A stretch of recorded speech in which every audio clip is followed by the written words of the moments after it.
Hello student, welcome to my YouTube channel R K study. Student, आज मैं आपको 9th class का जो सेकेंड टर्म में एसएसटी का पेपर होने वाला है, सारा का सारा इम्पोर्टेंट क्वेश्चन मैं आपको बताने वाला हूँ। सबसे पहले जो आपका शिक्षा निदेशालय राष्ट्रीय राजधानी क्षेत्र दिल्ली, ये जो प्रैक्टिस पेपर फर्स्ट जो आपको दिया गया था स्कूलों को कि इससे आप सारे के सारे स्टूडेंट को करवाइए, तो टर्म सेकंड का जो भी सैम्पल पेपर दिया उस प्रैक्टिस पेपर को मैं सबसे पहले आपको करवा रहा हूँ। तो ये सबसे पहले आप स्क्रीनशॉट आप ले लीजिए इसका कि जो रूल रेगुलेशन जिस हिसाब से ये है उसी हिसाब से ये आएगा क्वेश्चन। सबसे पहले स्क्रीनशॉट आप इसका ले लीजिए, उसके बाद सारे क्वेश्चन का आप पहले ले लीजिए।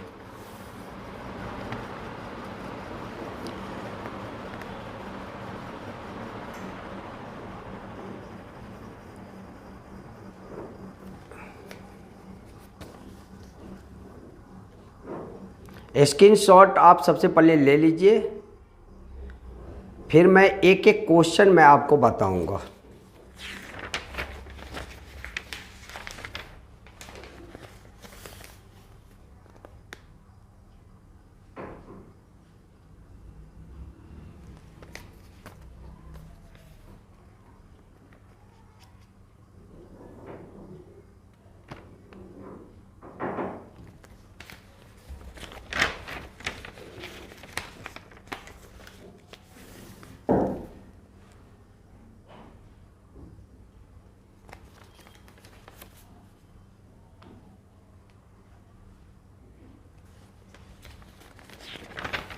बस इतने क्वेश्चन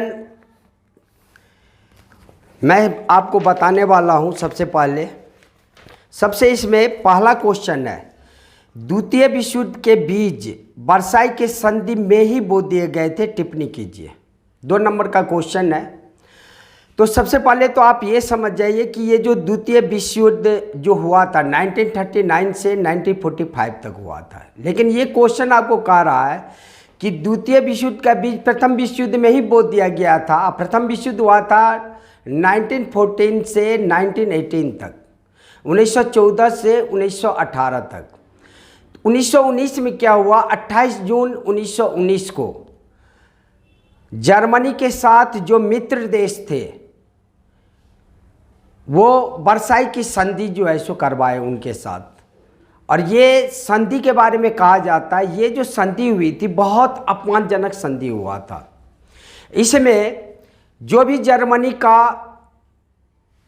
उपनिवेश था, गुलाम देश था, उनसे कहा गया कि अब ये तुम्हारा जो है सो देश नहीं रहेगा गुलाम, ये मेरा देश हो जाएगा। यानी जो भी उपनिवेश था उस पर अधिकार ये कर लिए मित्र राष्ट्र। मित्र राष्ट्र में कौन आ रहा था, धुरी राष्ट्र में कौन सा देश आ रहा था, ये आपको बता देते हैं। सबसे पहले मित्र राष्ट्र में जो आ रहा था, सबसे पहले ब्रिटेन, फिर सोवियत संघ और फिर फ्रांस। धुरी राष्ट्र में था आपका जर्मनी, ऑस्ट्रिया और तुर्की। इसमें धुरी राष्ट्र का जो है सो हार हो गया था और उस हार के एवज में वर्साई की संधि करनी पड़ी इन लोगों को 28 जून 1919 को। सबसे पहला संधि का अपमानजनक संधि था कि जितने भी तुम्हारा उपनिवेश देश है, जर्मनी को कहा गया कि जितना भी तुम्हारा उपनिवेश देश है उस पर अब मेरा अधिकार होगा। जितने भी तुम्हारा संसाधन है, जो तुम्हारा लौह क्षेत्र है, कोयला क्षेत्र है, इस प्रकार मूल्यवान संसाधन क्षेत्र है, उस पर आज से मेरा अधिकार होगा। उसके बाद तुम्हें हराने के लिए हमें 6 अरब पाउंड की जो खर्चा हुआ है वो भी तुझे देना पड़ेगा। इस प्रकार जर्मनी के साथ जो है सो कहा जाता है बहुत ही अपमानजनक संधि किया गया। इसमें आपको इसकी वजह से जर्मनी को अपनी भूमि के एक बड़े हिस्से से हाथ धोना पड़ा। दूसरे राज्यों पर करने की पाबंदी लगा दी गई। उनकी सेना का आकार सीमित कर दिया गया, भारी क्षतिपूर्ति थोप दी गई। वर्साई की संधि को जर्मनी पर जबरदस्ती थोपा गया था। इस कारण हिटलर और अन्य जर्मन लोग इसे अपमानजनक मानते थे और इस तरह से यह संधि द्वितीय विश्व युद्ध का कारण बना। इतना यदि पॉइंट आप लिख देंगे तो काफ़ी है 2 नंबर के क्वेश्चन में। सबसे पहले इसमें आप एक पॉइंट दे देना कि 6 अरब पाउंड जुर्माना लगाया गया, सबसे बड़ा अपमानजनक संधि थी। वर्साई महल उनके हैंड में आ गया, मित्र हैंड के हैंड में। दूसरा, जितने भी संसाधन था उस पर कब्जा कर लिया। उसके बाद जितने उपनिवेश थे उन पर कब्जा कर लिया। ये सारे के सारे जर्मन लोग देख रहे थे और हिटलर भी देख रहा था और यही जो है सो आपको कहा जाता है कि प्रथम विश्व युद्ध में ही बीज बो दिया गया था द्वितीय विश्व युद्ध का। नेक्स्ट क्वेश्चन आपका इसमें है, भारत में गरीबी के प्रमुख कारणों का विवेचना कीजिए। बहुत इंपॉर्टेंट क्वेश्चन है कि भारत में गरीबी के कारणों का विवेचना कीजिए। तो इसमें सबसे पहला कारण आपको देना है जनसंख्या तीव्र गति से बढ़ रही है और दूसरा पॉइंट आपको देना है अशिक्षा। 2 नंबर का है, आपको 2 ही पॉइंट लिखना है, लेकिन मैं आपको और 3-4 पॉइंट बता देता हूं। सबसे पहला तो हो गया बढ़ती हुई जनसंख्या, दूसरा हो गया शिक्षा का अभाव, तीसरा हो गया अनुचित सरकारी नीतियां, बढ़ती महंगाई, प्राकृतिक आपदाएं। ये सारे के सारे भारत में गरीबी का कारण है। प्राकृतिक आपदाएं के बारे में भी आप कह सकते हैं कि फसल बहुत अच्छा हुआ रहता है, लेकिन एकाएक बाढ़ आ जाने के कारण सारे के सारे फसल क्या होते हैं, बर्बाद हो जाते हैं। बढ़ती जनसंख्या, जैसे जैसे जनसंख्या तीव्र गति से बढ़ रही है उस अनुपात में विकास कार्य नहीं हो रहा है औद्योगिक क्षेत्र में, जिसके कारण गरीबी धीरे धीरे बढ़ती जा रही है। अशिक्षा, लोगों में शिक्षा का इतना अभाव हो चुका है कि वो समझ ही नहीं पाते कि हम किस हिसाब से आपका अपने परिवार को चलाने के लिए हम किस हिसाब से क्या क्या कार्य नहीं कर रहे हैं, ये उनको पता नहीं चलता। इसीलिए अशिक्षा भी जो है कहा जाता है गरीबी का मुख्य कारण है। उसके बाद बढ़ती महंगाई, महंगाई दिनों दिन बढ़ती जा रही है, लेकिन आमदनी धीरे धीरे घटता जा रहा है, जिसके कारण कहा जाता है कि गरीबी का ये मुख्य कारण है महंगाई। तो 3-4 पॉइंट आप याद रखना। एग्जामिनेशन में आपको 2 पॉइंट मार्क डिफाइन करने हैं। पहला आप डिफाइन करना बढ़ती जनसंख्या, दूसरा देना अशिक्षा या शिक्षा का अभाव। याद रख लो आप, प्राकृतिक आपदाएं, महंगाई में वृद्धि, ये सब आप याद रख लो, जो याद आ जाए वो आप डिफाइन कर देना। नेक्स्ट क्वेश्चन आपका है कि उन महत्वपूर्ण मानदंडों का वर्णन कीजिए जो किसी भी चुनाव को लोकतांत्रिक बनाता है। उन महत्वपूर्ण मानदंडों का वर्णन कीजिए जो किसी भी चुनाव को लोकतांत्रिक बनाता है। तो सबसे पहले आप ये कह सकते हैं कि चुनाव को एक महत्वपूर्ण बनाने में मानदंड का यदि आप कहें तो सबसे पहला मानदंड होगा सार्वभौमिक वयस्क मताधिकार। चुनाव में ये देखा गया है कि सभी व्यक्ति को, चाहे वो गरीब हो, अमीर हो, कोई भी धर्म, जाति, लिंग से संबंधित हो, उन्हें समान मताधिकार का अधिकार दिया गया है। सार्वभौमिक मताधिकार का अधिकार दिया गया है। सार्वभौमिक का मतलब ही होता है इस भूमि पर जितने भी व्यक्ति निवास करते हैं वयस्कता के आधार पे वो चुनाव में भाग लेते हैं। तो चुनाव का सबसे महत्वपूर्ण मानदंड यदि आपको बोलेगा कि ये चुनाव को लोकतांत्रिक बनाता है, कौन सा मानदंड, तो सबसे पहला पॉइंट आपको बोलने हैं सार्वभौमिक वयस्क मताधिकार। दूसरा पॉइंट आपको बोलने हैं चुनावी विकल्प।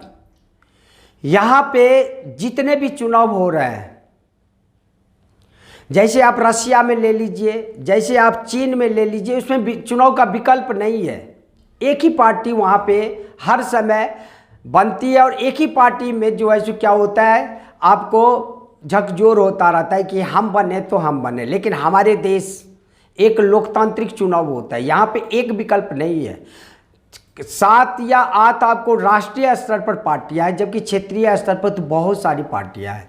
यहाँ लोगों के पास बहुत ज़्यादा विकल्प है। तो चुनावी विकल्प सेकंड पॉइंट हो गया। उसके बाद थर्ड पॉइंट आप दे सकते हैं कि भारत में जो आपको चुनाव होता है वो आपका चुनाव पूरे भारतवर्ष के जनता करते हैं और देश भी जो चलाता है वो जनता के द्वारा ही चलाया जाता है। चुनाव भी जो किया जाता है वो जनता ही सरकार को चुनती है और देश भी जो चलाया जाता है वो जनता के द्वारा ही चलाया जाता है। इस आधार पे भी हम कह सकते हैं कि ये जो चुनावी राजनीति है, ये जो चुनावी प्रक्रिया है, एक लोकतांत्रिक देश बनाने में प्रमुख भूमिका अदा करता है। उसके बाद कुछ कुछ अंतराल पे चुनाव होता रहता है। जैसे लोकसभा का जो चुनाव होता है वो 5 वर्ष के अंतराल पे होता है, राज्यसभा का जो चुनाव होता है वो 6 वर्ष के अंतराल पे होता है। ये भी चुनाव को एक लोकतंत्र आधार प्रदान करता है। आपको 3 या 4 पॉइंट लिखने हैं। सबसे पहले आप लिख देना सार्वभौमिक वैश्विक के आधार पर चुनाव होता है। ये चुनाव एक लोकतांत्रिक बनाता है एक देश को। दूसरा, चुनाव में विकल्प उपलब्ध है। तीसरा, आप दे सकते हो कि यहाँ पे कुछ कुछ अंतराल पे चुनाव होती है। उसके बाद स्वतंत्र और निष्पक्ष चुनाव कराया जाता है। इसमें किसी भी प्रकार का भेदभाव नहीं किया जाता है। ये सारे के सारे पॉइंट आपको बोलने हैं कि एक चुनाव को लोकतांत्रिक आधार प्रदान किया जाता है इस सब के द्वारा। नेक्स्ट क्वेश्चन आपका है कि उत्तर भारत में पूर्व की अपेक्षा पश्चिम में वर्षा कम क्यों होती जाती है। उत्तर भारत में पूर्व की अपेक्षा पश्चिम में वर्षा कम क्यों होती जाती है, ये भी आपका 2 नंबर का क्वेश्चन है। तो इसमें सबसे पहला पॉइंट आपको जवाब देने हैं कि उत्तर भारत में पूर्व से पश्चिम की ओर वर्षा की मात्रा इसलिए घटती जाती है क्योंकि बंगाल की खाड़ी से भारत में जो मानसून प्रवेश करता है सबसे पहले उत्तर पूर्व में प्रवेश करता है। तो बंगाल की खाड़ी से उत्तर पूर्व में सबसे पहले मानसून पहुंचा और ऊंचे हिमालय पर्वत इन्हें आगे नहीं जाने देता, क्योंकि ये जो हिमालय पर्वत है वो एक जो है जो समझ सकते हो रोड़ी का काम करता है आगे में, इस पवन को आगे बढ़ने ही नहीं देता। वाष्प से भरी होने के कारण पवनों की यह शाखा इस भाग में यानी उत्तर पूर्वी भाग में मूसलाधार वर्षा करवाती है और पश्चिम की तरफ उसे बढ़ने ही नहीं देती, जिस कारण वहाँ पे वर्षा की मात्रा धीरे धीरे धीरे धीरे क्या होती है, घटती चली जाती है। तो आप इसमें बस यही जवाब देना, भारत में जो मानसून प्रवेश किया करता है वो आपको बंगाल खाड़ी से प्रवेश करता है और उत्तर पूर्व में प्रवेश करने के बाद ऊंचे हिमालय पर्वत इन्हें आगे नहीं बढ़ने देता, जिसके कारण वाष्प से भरी होने के कारण पवनों की यह जो शाखा है इस भाग में खूब वर्षा करता है, लेकिन पश्चिम की ओर से बढ़ने नहीं देता, जिसके कारण वर्षा का मात्रा धीरे धीरे घटता चला जाता है। उसके बाद नेक्स्ट क्वेश्चन आपका है रूसी समाज किस प्रकार समाजीकृत हुआ। तो आपको बताने हैं कि रूसी समाज किस प्रकार समाजीकृत हुआ। तो आप समझ सकते हैं कि रूस का जो समाज था वो आपका सबसे पहले आपका जो बोल्शेविक क्रांति हुई थी, उस बोल्शेविक क्रांति में आप कह सकते हैं कि ये 2 पार्ट हुआ था इसका युद्ध का। सबसे पहला पार्ट जो हुआ था युद्ध का वो आपका हुआ था मार्च 1917 में। इस क्रांति में आपको सम्राट को पद त्यागना पड़ा था और दूसरा क्रांति हुआ था अक्टूबर 1917 को। इसमें जो अक्टूबर क्रांति के फलस्वरूप अस्थायी सरकार को हटाकर बोल्शेविक सरकार की स्थापना की गई थी। इसके फलस्वरूप निरंकुश स्वेच्छाचारी जारशाही शासन का अंत नहीं हुआ, बल्कि कुलीन जमींदार सामंत पूंजीपति आदि का आर्थिक सामाजिक सत्ता को भी समाप्त करते हुए विश्व में मजदूर और किसानों की प्रथम सत्ता स्थापित की गई। रूसी क्रांति के जनक लेनिन को कहा जाता है। इस समय में आपको जो कहा जाता है कि रूसी समाज फिर से जो है सो समाजीकृत कैसे हुआ?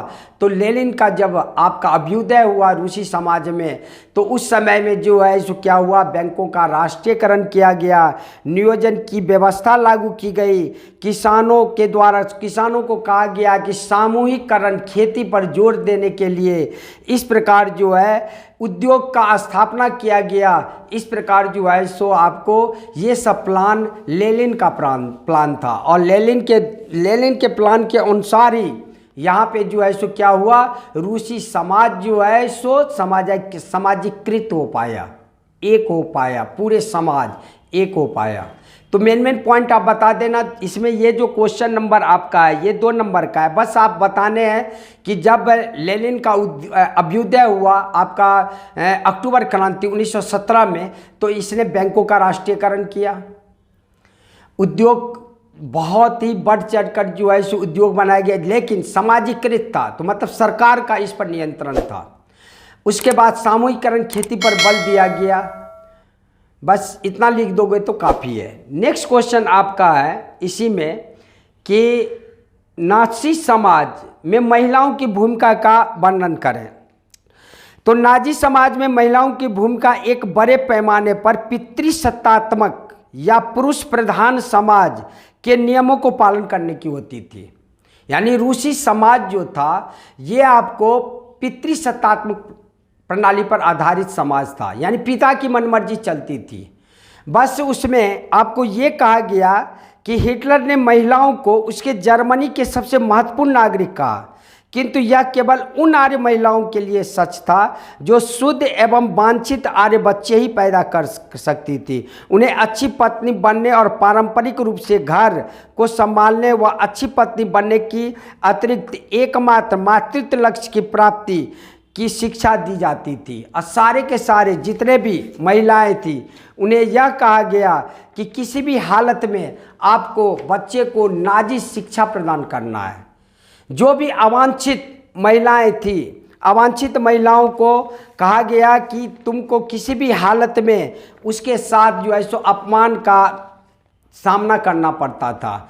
यदि कोई ब्रिटिश मूल के महिलाएं से शादी कर लिया, या आपको जो है सो उस समय में जो आपका था कि सबसे पहले जो है ब्रिटिश मूल के महिलाओं, ब्रिटिश मूल के यदि व्यक्ति से शादी किया गया तो उसको जो है सो अवांछित माना जाता था। उसके बाद वहाँ के जिप्सी एवं अश्वेत लोग से यदि शादी कर लिया जाता था, यहूदी लोगों से शादी कर लिया जाता था, तो उसको जो है सो अवांछित माना जाता था। इस प्रकार आप कह सकते हैं कि महिलाओं को बहुत ही नियम कानून से गुजरना पड़ता था नाज़ी समाज में। यदि ऐसे व्यक्ति को जन्म दिया जो रंग रूप के आधार पे डिफरेंट होता था, विभिन्नता होती थी, उसके साथ बहुत ही ज़्यादा पनिशमेंट दिया जाता था उसको। तो इस प्रकार ये क्वेश्चन आपको हो गया कि नाज़ी समाज में महिलाओं की भूमिका। उसके बाद आपको है नाज़ी शासन काल के दौरान जनसंहार के मुख्य निशाने पर कौन था। तो मुख्य निशाने पर खास करके यहूदी थे, जर्मनी में रहने वाले जो कुलीन वर्ग थे, सामंत वर्ग थे वो थे, जिप्सी एवं अश्वेत व्यक्ति थे, शारीरिक एवं मानसिक रूप से अयोग्य व्यक्ति, ये सारे के सारे निशाने पर थे। उसके बाद नेक्स्ट क्वेश्चन आपका है इसमें, भारत के प्रधानमंत्री की शक्ति और कार्यों का वर्णन कीजिए। तो आप समझ सकते हैं कि प्रधानमंत्री किसी भी समय लोकसभा के विघटन की अनुशंसा राष्ट्रपति से कर सकता है। फर्स्ट जो है सो प्रधानमंत्री की शक्ति थी। प्रधानमंत्री मंत्रिपरिषद की बैठक की अध्यक्षता करता है तथा उसके निर्णय को प्रभावित भी कर सकता है। प्रधानमंत्री की सलाह पर ही राष्ट्रपति, राज्यपाल, महान्यायवादी, महालेखा परीक्षक, विभिन्न देशों के राजदूत, वाणिज्य दूत आदि का नियुक्ति भी करता है। प्रधानमंत्री नीति आयोग का अध्यक्ष होता है तथा भारत रत्न, पद्म विभूषण, पद्म भूषण, पद्मश्री आदि उपाधियां की स्वीकृति का कार्य वास्तविक तौर पर प्रधानमंत्री के द्वारा ही किया जाता है। तो मेन पॉइंट आप बता देना कि प्रधानमंत्री की क्या शक्ति है। सबसे पहला शक्ति आप बता देना कि ये जो है सो मंत्रिमंडल की क्या करता है, ये स्थापना करता है, मंत्रिमंडल की ये अध्यक्षता भी करता है। उसके बाद जितने भी आपका जो राज्यपाल की नियुक्ति होती है, नियंत्रक महालेखा परीक्षक की नियुक्ति होती है, उसके बाद महान्यायवादी की नियुक्ति होती है, जितने राजदूत की नियुक्ति होती है, ये प्रधानमंत्री के सलाह पर ही राष्ट्रपति नियुक्तियां करती है। इस प्रकार जो है सो प्रधानमंत्री के कार्यों का वर्णन आप कर सकते हैं। नेक्स्ट क्वेश्चन है, भारत में निर्धनता रेखा का आकलन कैसे किया जाता है, वर्णन कीजिए। तो भारत में निर्धनता रेखा का आकलन के लिए एक सामान्य विधि आय तथा उपभोग विधि है। आय विधि में आप कह सकते हैं कि निर्धन माना, यदि उन्हीं किसी भी व्यक्ति को निर्धन माना जाता है यदि उनकी आय या उपभोग स्तर किसी को न्यूनतम स्तर से यदि नीचे गिर जाएगा तो उस आधार पे आप उसे निर्धन आप मान सकते हैं। भारत में निर्धनता रेखा का निर्धारण करते समय जीवन निर्वाह के लिए खाद्य आवश्यकता जैसे कपड़े, जूते, ईंधन और प्रकाश, शैक्षिक, चिकित्सा संबंधी आवश्यकता आदि पर विचार किया जाता है। दूसरा, खाद्य आवश्यकताओं के लिए कैलोरी की आवश्यकता। ग्रामीण क्षेत्रों में 2400 कैलोरी प्रति व्यक्ति प्रतिदिन और वहीं शहरी क्षेत्रों में 2100 कैलोरी प्रतिदिन प्रति व्यक्ति को किसी भी हालत में उपलब्ध होना चाहिए। इससे यदि कम होगा तो वो गरीबी रेखा में आ जाएगा। वर्तमान में 2021 योजना के अनुसार ग्रामीण क्षेत्रों के लिए 1059 प्रति व्यक्ति प्रति महीना आमदनी होनी चाहिए और शहरी क्षेत्र में यही आमदनी 1286 रुपया प्रति व्यक्ति प्रति महीना आमदनी होनी चाहिए। तो इस हिसाब से आप उसे गरीबी रेखा से ऊपर समझेंगे, यदि इससे कम है तो नीचे। लेकिन 2011-12 के अनुसार यदि आप कहिएगा तो ग्रामीण क्षेत्रों में यही 816 रुपया प्रति व्यक्ति प्रति महीना और शहरी क्षेत्रों में यही 1000 रुपया प्रति व्यक्ति प्रति महीना यदि हो रहा है तो ये गरीबी रेखा से ऊपर है। इससे कम होगा तो वो गरीबी रेखा में आ जाएगा। आप दोनों पॉइंट याद कर लीजिए। 2011-12 आय 816 ग्रामीण क्षेत्र में और 1000 आपको शहरी क्षेत्र में। 2021 के अनुसार 1059 रुपया प्रति व्यक्ति प्रति महीना और 1286 रुपया शहरी क्षेत्र में प्रति व्यक्ति प्रति महीना आमदनी होनी चाहिए। उस आधार पे हम कह सकते हैं कि ये गरीबी रेखा से ऊपर है, यदि उससे नीचे है तो ये गरीबी रेखा में आ जाएगा। नेक्स्ट क्वेश्चन आपका है कि लोकसभा को संसद का लोअर हाउस कहा जाता है लेकिन यह राज्यसभा अर्थात ऊपर हाउस से अधिक शक्तिशाली है, कैसे? तो आप इसका जवाब आप दे सकते हैं। सबसे पहले तो आप ये समझ जाइए कि लोकसभा को आप लोअर हाउस कहते क्यों हैं और राज्यसभा को अपर हाउस कहते क्यों हैं। तो लोकसभा को लोअर हाउस इसलिए कहा जाता है कि लोकसभा का कभी भी विघटन हो जाती है, जबकि राज्यसभा का विघटन कभी नहीं होता। इसीलिए राज्यसभा को अपर हाउस कहा जाता है और लोकसभा को लोअर हाउस कहा जाता है। राज्यसभा में 2 साल के अंतराल पे 1/3 सदस्य बदलते रहते हैं। इसमें लोकसभा भारत की समस्त जनता का प्रतिनिधित्व करता है। राज्यसभा भारतीय संघ, राज्य और केंद्र शासित प्रदेशों का प्रतिनिधित्व करता है, लेकिन राज्यसभा में भारतीय संघ के सभी राज्यों के समान प्रतिनिधित्व प्रदान नहीं किया जाता है। मतलब लोकसभा पूरे देश का प्रतिनिधित्व करता है जबकि राज्यसभा एक राज्य का प्रतिनिधित्व करता है। इसीलिए उसे आपको ज़्यादा शक्ति कह सकते हैं प्रदान किया गया। नेक्स्ट, धन विधेयक केवल लोकसभा में लाया जा सकता है। राज्यसभा के पास मात्र 14 दिन का समय रहता है। यदि वो 14 दिन में उसे जवाब नहीं दिया तो उसे हाँ ही माना जाता है। इस कंडीशन में भी कह सकते हैं आप कि लोकसभा ज़्यादा शक्तिशाली है राज्यसभा की अपेक्षा। कोई भी विधेयक धन विधेयक है या नहीं है, इसका निर्णय कौन करता है? लोकसभा ही करता है, राज्यसभा नहीं करता। दोनों ही सदनों की संयुक्त बैठक की अध्यक्षता कौन करता है? लोकसभा के अध्यक्ष ही करता है। इस आधार पे भी आप कह सकते हैं कि लोकसभा ज़्यादा शक्तिशाली है। राष्ट्रीय आपातकाल समाप्त करने का संकल्प लोकसभा द्वारा ही पारित किया जाता है, राज्यसभा के द्वारा पारित नहीं किया जा सकता। ये सब सारे के सारे वजह आप कह सकते हैं कि लोकसभा ज़्यादा शक्तिशाली है। अब आपका नेक्स्ट क्वेश्चन है, अथवा में आपके विचार में भारतीय न्यायपालिका स्वतंत्र क्यों है? तो तो आप कह सकते हैं कि भारतीय न्यायपालिका स्वतंत्र है। इसका कारण है कि भारतीय न्यायपालिका का जो चुनाव होता है वो चुनाव में कभी भी प्रधानमंत्री का हस्तक्षेप नहीं होता है। प्रधानमंत्री भारतीय न्यायपालिका का चुनाव नहीं करते हैं। कोई भी निर्णय लेना होता है तो न्यायपालिका स्वतंत्र रूप से निर्णय लेते हैं। इसमें प्रधानमंत्री का योगदान कुछ भी नहीं होता है। सर्वोच्च न्यायालय में एक मुख्य न्यायाधीश, उनके 2 सहयोगी न्यायाधीश होते हैं। मुख्य न्यायाधीश का जो चुनाव होता है वो सर्वोच्च न्यायालय के जो वरिष्ठतम न्यायाधीश होता है उनके आधार पे जो है सो चुनाव किया जाता है। इसका शपथ ग्रहण राष्ट्रपति के द्वारा जरूर करवाया जाता है, लेकिन इसमें प्रधानमंत्री का कोई हस्तक्षेप नहीं है।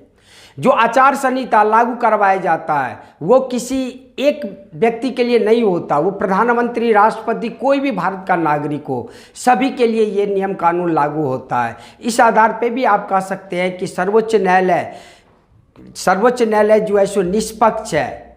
उसका चुनाव स्वतंत्रता पूर्वक जो है सो होता है। सर्वोच्च न्यायालय निष्पक्ष इस आधार पे भी कह सकते हैं कि यदि कोई नियम कानून यदि आपको बनाया गया है विधायिका के द्वारा और उसे लागू किया गया है कार्यपालिका के द्वारा, तो वो उसको निरस्त भी कर सकती है। निरस्त करने का होगा यदि देश में भ्रष्टाचार फैल जाए, हिंसात्मक जैसी घटनाएं घट जाए, तो वो उस कानून को निरस्त कर सकती है। इस आधार पे भी आप कह सकते हैं कि स्वतंत्र न्यायपालिका के जो न्यायाधीश होते हैं उनका चुनाव जो होता है वो निष्पक्ष होता है और स्वतंत्रतापूर्वक होता है। न्यायपालिका स्वतंत्र है। उसके बाद आपका नेक्स्ट क्वेश्चन जो है आपका, भारत में निर्धनता में अंतर और राज्य असमानता का एक वितरण प्रस्तुत कीजिए, या भारत में 1973 से निर्धनता की प्रवृत्तियों पर चर्चा कीजिए। ये भी बहुत इंपॉर्टेंट क्वेश्चन है।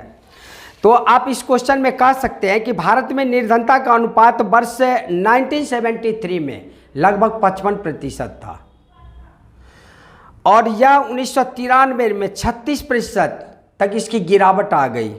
उसके बाद गरीबी रेखा से नीचे के लोगों का अनुपात 2000 में करीब 26% से नीचे आ गया और यही प्रवृत्ति जारी रही तो सारे के सारे अर्थशास्त्री जो सांख्यिकी वेद है उनका कहना है कि ये अगले वर्ष कुछ वर्षों में ये 20% से भी कम हो जाएगी। इस प्रकार जो है सो सारे के सारे जितने भी क्वेश्चन था वो अब मैं आपको इसमें बताया हूँ। जो भी शिक्षा निदेशालय के द्वारा आपका क्वेश्चन दिया गया था, एक बार ज़रूर ये सारे के सारे क्वेश्चन देख लेना।